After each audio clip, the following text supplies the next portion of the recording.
గతంలో పురుషులు రాత్రిపూట పనిచేసే అవకాశం ఎక్కువగా ఉండేది. కానీ ప్రస్తుత కాలంలో పురుషులు, మహిళలు ఇద్దరూ రాత్రిపూట పనిచేసే అవకాశం ఎక్కువగానే ఉంటోంది.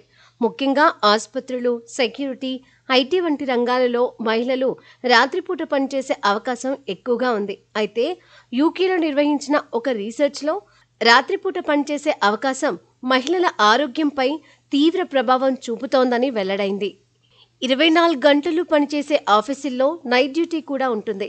రాత్రిపూట పనిచేసే మహిళలకు ఉబ్బసం వచ్చే ప్రమాదం ఎక్కువగా ఉందని యూకేలో నిర్వహించిన ఒక కొత్తగా చేసిన స్టడీలో తేలింది. మాంచెస్టర్ విశ్వవిద్యాలయ పరిశోధకుల నేతృత్వంలోని ఈ కొత్త అధ్యయనం యూకే బయోబ్యాంక్ నుండి 2.7 లక్షలకు పైగా వ్యక్తుల నుండి వచ్చిన డేటా ఆధారంగా రూపొందించబడింది.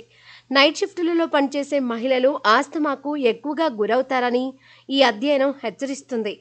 పని షెడ్యూల్ను విశ్లేషించడం, చికిత్స ప్రోటోకాల్ను అభివృద్ధి చేయడం, పనిచేసే మహిళలకు వారి ఆరోగ్యాన్ని పరిగణలోకి తీసుకొని అవసరమైన రక్షణలను అందించడం అవసరాన్ని ఇది హైలైట్ చేస్తుంది.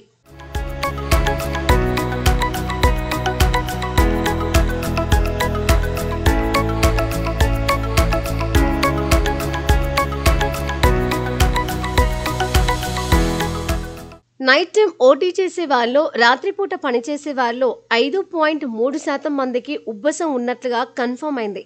1.9% మందికి మితమైన లేదా తీవ్రమైన ఉబ్బసం ఉన్నట్లు నిర్ధారణ డేటా వెల్లడించింది. వారికి తాత్కాలిక ఇన్హేలర్లు, నోటిస్టెరాయిడ్లు సహా వివిధ చికిత్సలు అవసరమని కూడా నివేదించబడింది. నైట్ షిఫ్ట్ పని మానవ శరీరం సిర్కాడియన్ లయను దెబ్బతీస్తుంది. ఇది హార్మోన్ స్థాయిలను, ముఖ్యంగా టెస్టోస్టెరాన్ స్థాయిలను ప్రభావితం చేస్తుంది. మహిళల్లో తక్కువ టెస్టోస్టెరాన్ స్థాయిలు ఆస్తమా ప్రమాదాన్ని పెంచుతాయని పరిశోధకులు అంటున్నారు.